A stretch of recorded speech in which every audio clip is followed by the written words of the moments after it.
When Israel was a nation, they agreed to a set of covenant laws at Mount Sinai as part of a special contract with Yah.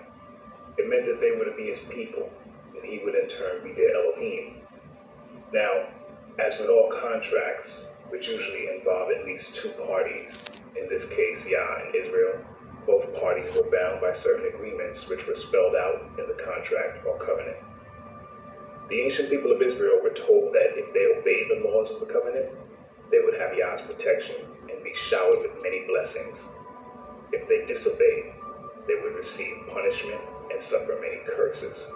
Sadly, our ancestors chose the latter, and following that fateful decision, the nation of Israel was thereafter thrust into a series of events that eventually resulted in a time of trouble and punishment, whose ill effects are still felt to this very day.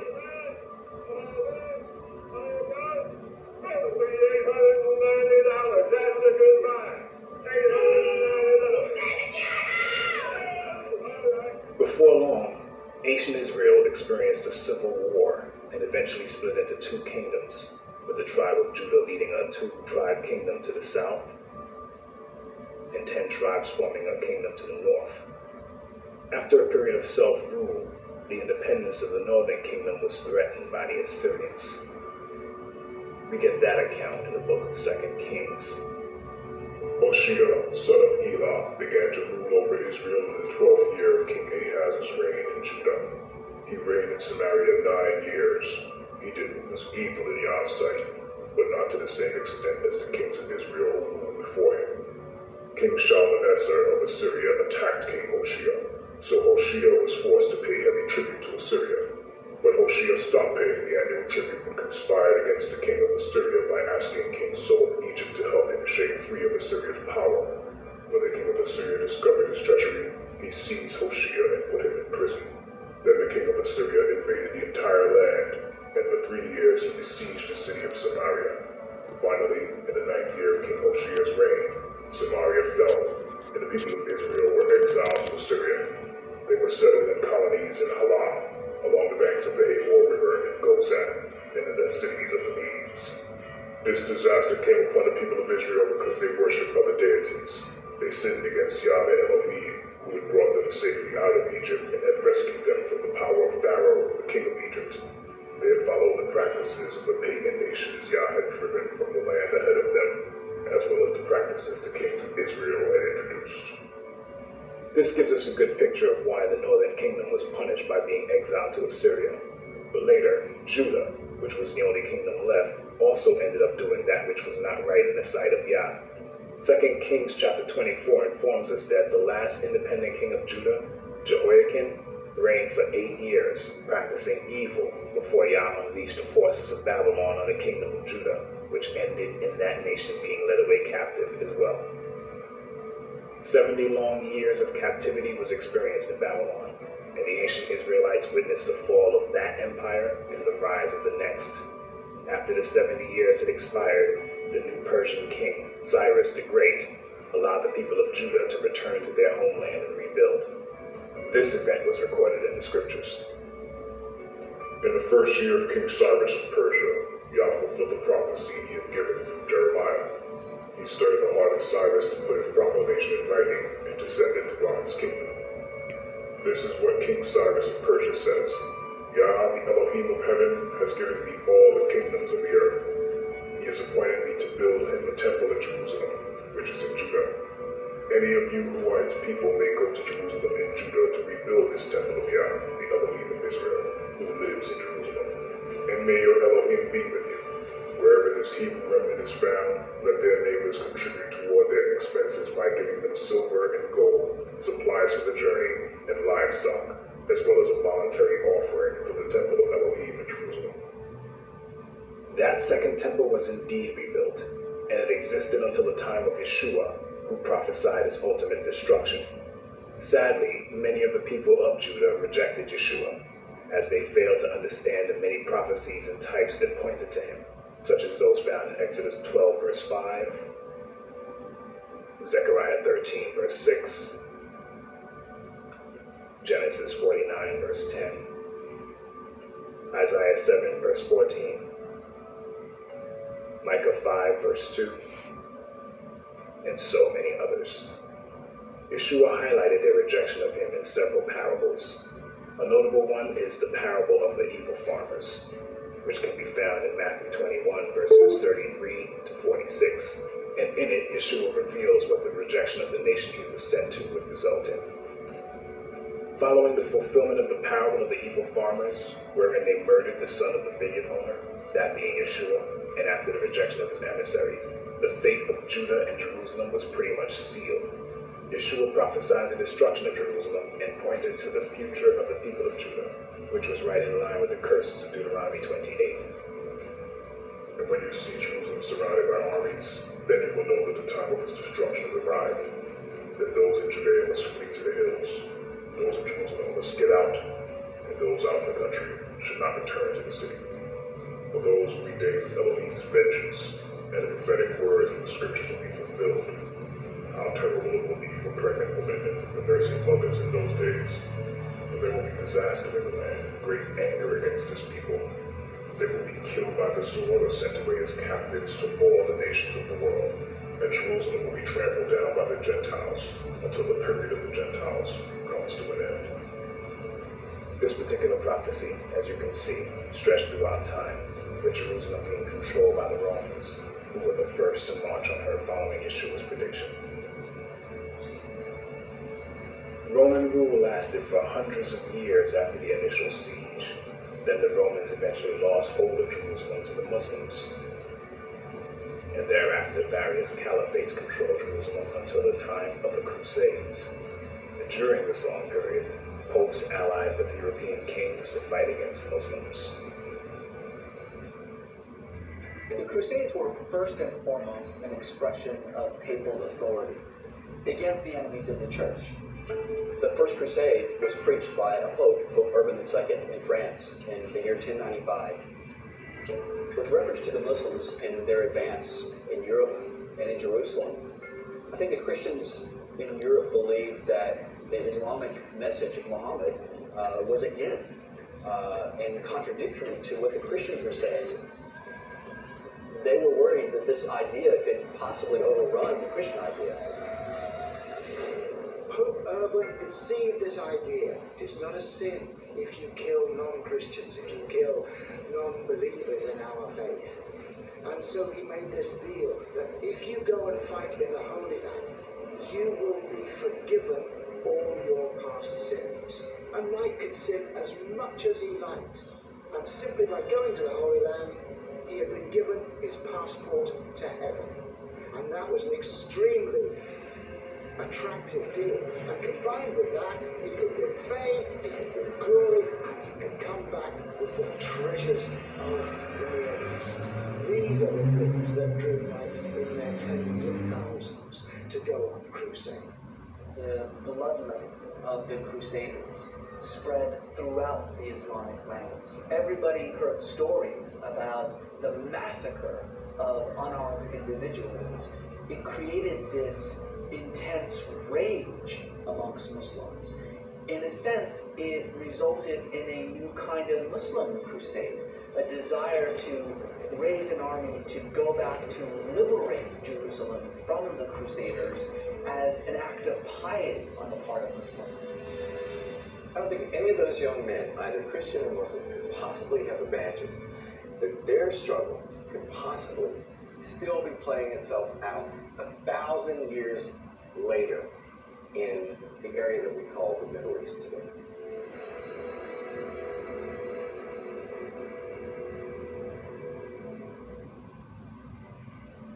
Following the Crusades, control of Jerusalem went from Mongol warriors to Egyptian Mamelukes to the Ottoman Empire, who surrendered Jerusalem to the British on December 9th, 1917.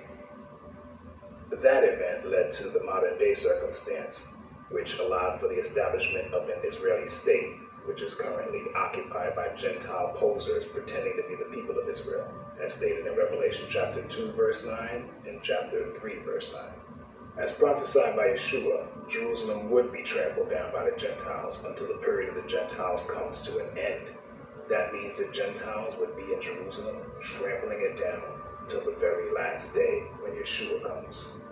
In other words, the people in that land calling themselves Israel are really Gentiles. But let one of them tell you himself.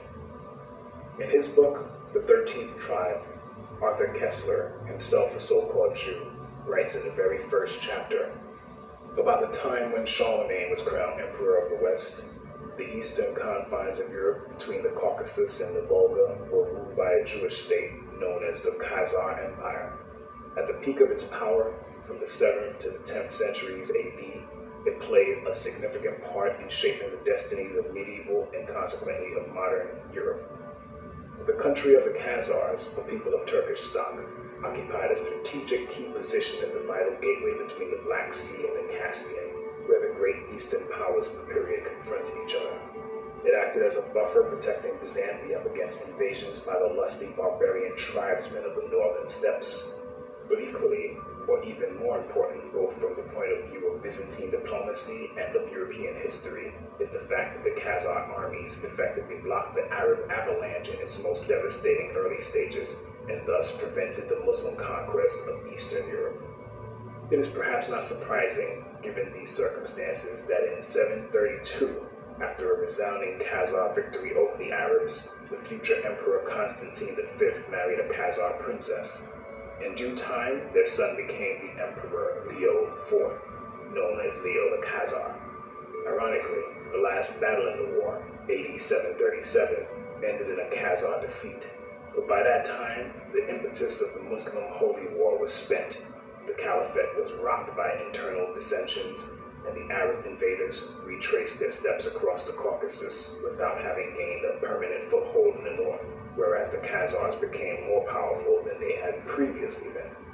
A few years later, probably AD 740, the king, his court, and a military ruling class embraced the Jewish faith, and Judaism became the state religion of the Khazars. No doubt their contemporaries were as astonished by this decision as modern scholars were when they came across the evidence in the Arab, Byzantine, Russian, and Hebrew sources. What is in dispute is the fate of the Jewish Khazars after the destruction of their empire in the 12th or 13th century. On this problem, sources are scant, but various late medieval Khazar settlements are mentioned in the Crimea, in the Ukraine, in Hungary, Poland, and Lithuania. The general picture that emerges from these fragmentary pieces of information is that of a migration of Khazar tribes and communities into those regions of Eastern Europe, mainly Russia and Poland, where, at the dawn of the modern age, the greatest concentrations of Jews were found. This has led several historians to conjecture that a substantial part, and perhaps the majority of Eastern Jews, and hence of world Jewry, might be of Khazar and not of Semitic origin. The large majority of surviving Jews in the world is of Eastern European, and thus perhaps mainly of Khazar origin. If so, this would mean that their ancestors came not from the Jordan, but from the Volga, not from Canaan, but from the Caucasus, once believed to be the cradle of the Aryan race, and that genetically they are more closely related to the Hun, Uyghur, and Magyar tribes than to the seed of Abraham, Isaac, and Jacob.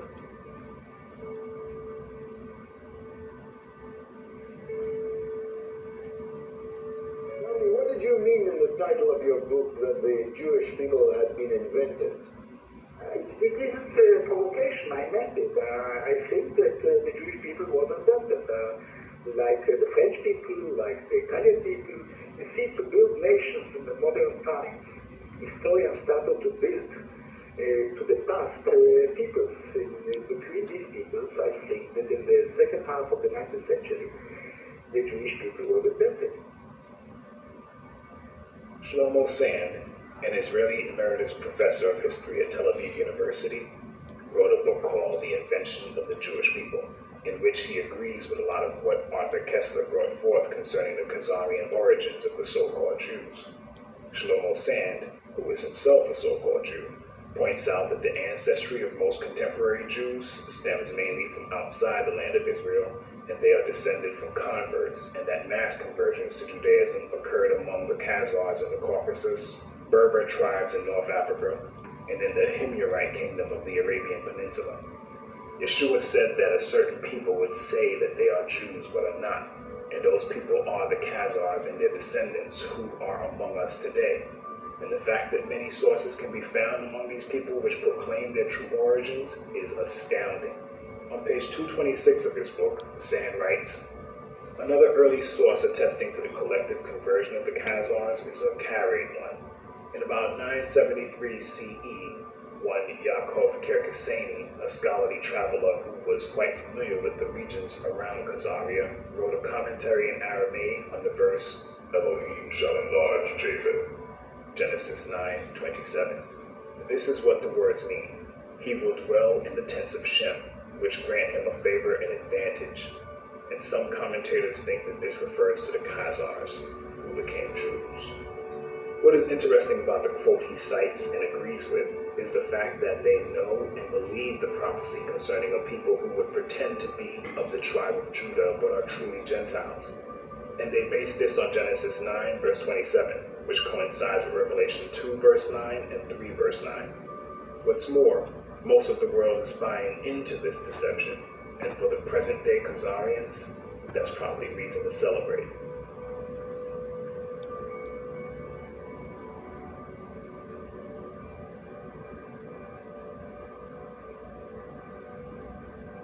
But getting back to Arthur Koestler on this subject, he writes, the Jews of our times fall into two main divisions, Sephardim and Ashkenazim.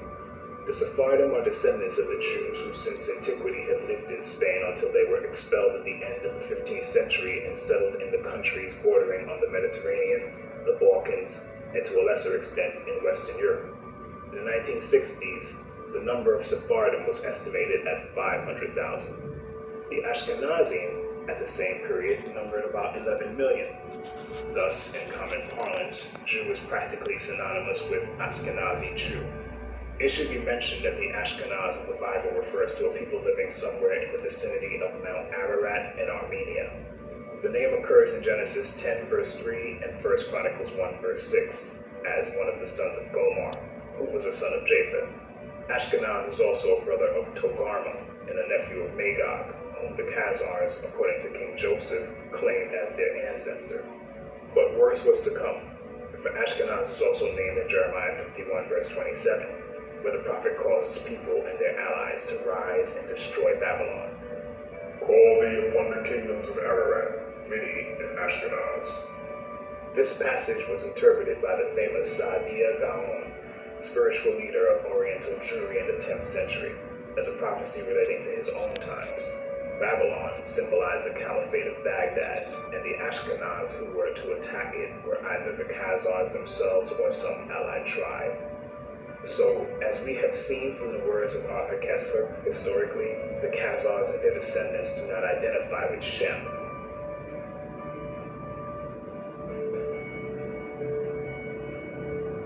But rather, they identify with Japheth.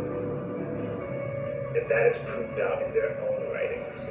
This is a major fulfillment of Scripture. All that being said, what happened to the real people of Judah in 70 AD, following the siege and destruction of Jerusalem? The ones who weren't captured by the Romans and killed or enslaved escaped. But where did they go? First, you have to understand that whenever trouble arose, such as severe famine in the land, our forefathers and mothers were known to migrate in order to avoid it. There are three famous accounts of Abraham, Isaac, and Jacob heading south when famine struck at different periods in each of their lifetimes. Abraham and Jacob went all the way south to Egypt, but Isaac went as far as Gerar. And let's not forget Joseph and Mary, who also fled south to Egypt with Yeshua to escape trouble. These acts are all somewhat prophetic, as they are a major clue as to what happened to the people of Judah following the destruction of Jerusalem. In his book, From Babylon to Timbuktu, author and historian Rudolph R. Windsor, a true Hebrew, writes, in the year 65 BC, the Roman armies under General Pompey captured Jerusalem. In 70 AD, General Vespasian and his son, Titus, put an end to the Jewish state with great slaughter. During the period of the military governors of Palestine, many outrages and atrocities were committed against the residue of the people. During the period from Pompey to Julius, it has been estimated that over 1 million Jews fled into Africa, fleeing from Roman persecution and slavery. The slave markets were full of black Jewish slaves. After the fall of the Carthaginian metropolis in North Africa, Roman power became dominant in the Barbary states. The pagans and the Romans attacked the Jews indiscriminately, both the Jewish soldiers and the uninvolved peaceful population. As a result of this merciless attack, many Jews fled to those parts of Northwest Africa known as Tunisia, Algeria, Morocco, and Mauritania. Many other Jews fled to the areas where Rome did not have any jurisdiction. This was to the region of the South, the Sahara Desert, and the Sudan. Windsor also tells us on page 86 and 87 that more descendants of Judah fled to the west coast of Africa in the 7th century after the Visigoths assumed power and began to suppress Hebrew customs with forced baptisms to Christianity. Windsor cites many credible sources to make his points. Among them is Joseph J. Williams, a 20th century historian who, in his 1930 book, Hebrewisms of West Africa, wrote, "Whatever may be thought of the more or less mythological traditions connected with the earliest Jews in North Africa, it is now practically an established fact that a Jewish nation, Jewish at least in faith and perhaps too in origin, long held sway south of the Sahara." Now, while Joseph Williams, who was Caucasian and Jesuit, does provide meaningful and factual info that pertains to the descendants of the ancient Hebrew Israelites, he does so with a degree of reluctance, and the book is written through the lens of what I would call a racist and white supremacist viewpoint. Because despite all the evidence of the true descendants of Judah and Israel as a whole being black, Williams and his sources try to brush that aside and conclude that white Jews, who they blindly claim are the originals, must have somehow lost their color by interbreeding with blacks who thereafter assimilated their culture, for which there is absolutely no evidence. That said, Hebrewisms of West Africa is full of valuable information as regards the wanderings of the Hebrews following the flight from Judea, and it also gives great insight into the further scattering of our ancestors, as certain customs practiced in West Africa by our Hebrew ancestors found their way to islands like Jamaica, Haiti, the Virgin Islands, and many other places following the slave trade. So, having fled their homeland as prophesied, there our ancestors were, charting new territory in Africa and trying to carry on their Hebrew traditions in a new land, but not as savages or uncivilized barbarians. In fact, Rudolph Windsor tells us in his book, "The black Jews had an advantage over the African tribes. They carried their culture, history, laws, and written records with them. This assured them a constant precedent for the development of a higher social organization. Because of the stability of the black Jewish culture, the Jews were not absorbed into the autochthonous or native population. In fact, the Jews absorbed some of the native tribes. The Jews made use of every opportunity. They were an industrious and skillful people.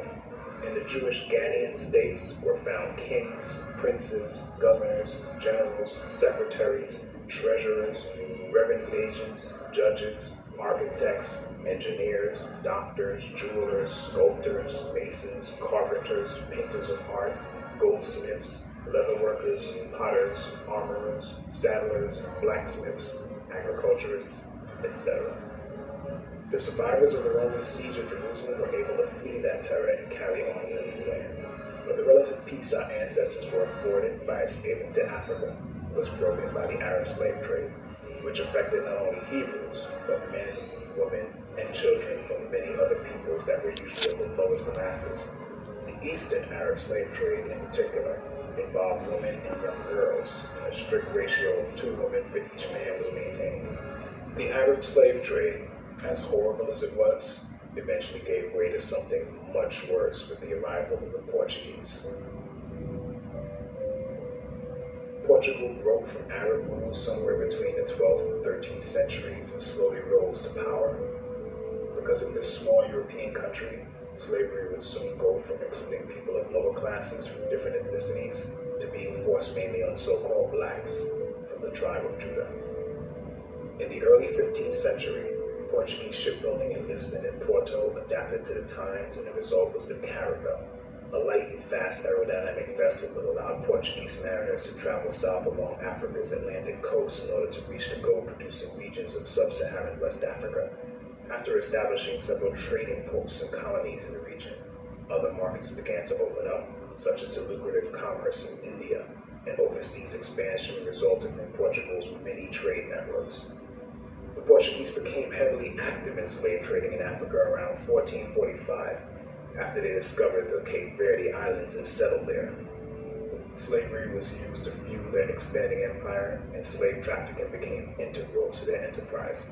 When it became apparent that slavery was big business, a law had to be created to protect it. Thus, the sitting Pope, Pope Nicholas V, issued a papal bull, the strongest command of a pope, titled Romanos Pontifex, Latin for the Roman Pontiff. He issued the bull to King Alfonso V of Portugal on January 8, 1455, and it allowed the king to, and I quote, invade, search out, capture, vanquish, and subdue all Saracens and pagans whatsoever, and other enemies of Christ wheresoever placed, and the kingdoms, dukedoms, principalities, dominions, possessions, and all movable and immovable goods whatsoever held and possessed by them, and to reduce their persons to perpetual slavery. This was basically a license and go-ahead for King Alfonso, who alone was personally named in the papal bull, to send vessels to search out, capture, vanquish, subdue, and enslave Hebrews, particularly the people of Judah, whose existence, kingdom, and territory they were well aware of. The people of Judah were their primary concern, in fact, and they are the so-called Negroes who were rounded up and scattered throughout the four corners of the earth, just as Yeshua said they would be, back in Luke 21, verse 24. They will be killed by the sword or sent away as captives to all the nations of the world. And this also coincides with the curse of Deuteronomy 28, verse 64. For Yahweh will scatter you among all the nations, from one end of the earth to the other. When I say they were aware of who Judah was, I'm not conjecturing. Proof is in the record. If you do a Google search and type in a new and accurate map of Negro land, a list of results will pop up.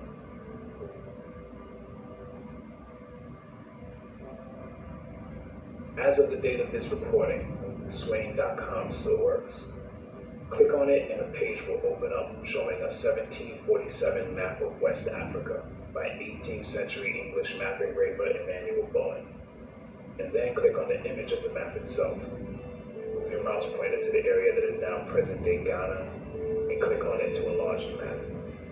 Click it again, and you will clearly see that what is now called Ghana was once the slave coast, which the map maker labeled the Kingdom of Judah, dropping the H there. This is where many of the people of Judah were shipped from, like sardines in a can.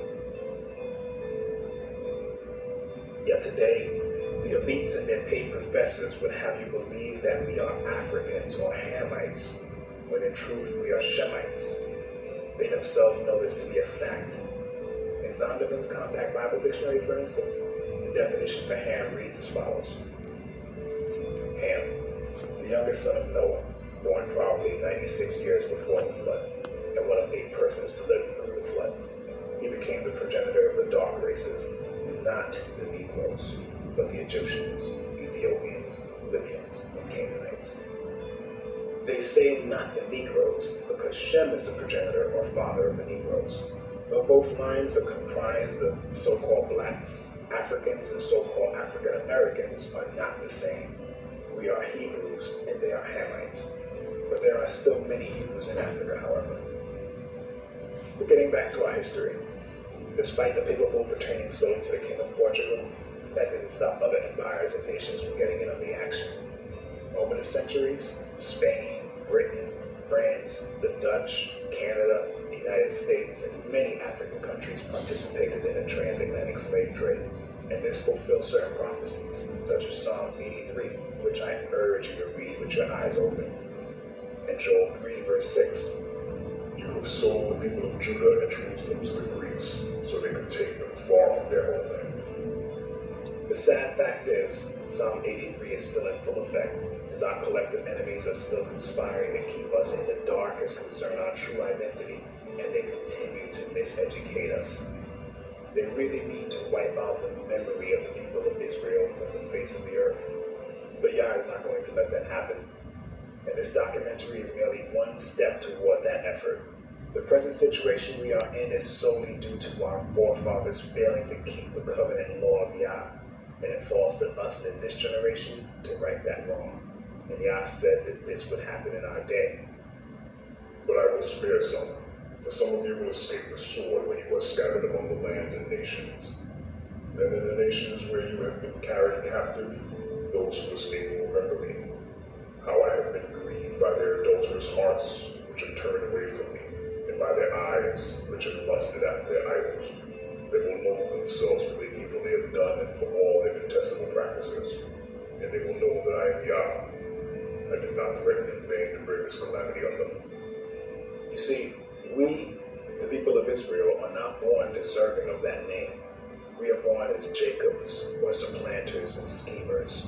But to truly earn the right to be called Israel, we, like our father Jacob, will have to be faithful and wrestle with Yah until we are overcomers. Those of us who do this will be the ones who will truly be called Israel and form the remnant of the kingdom. Having said that, please don't let this be the end of your search for truth on this subject.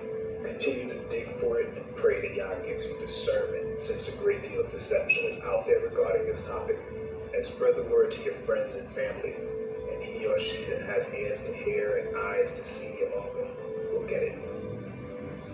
I hope that this brief history has enlightened you and brought a degree of understanding as concerns our past, which goes well beyond Africa. The so-called Negroes, blacks, and African Americans are actually the descendants of the people of Judah, and that is something they don't want us to know.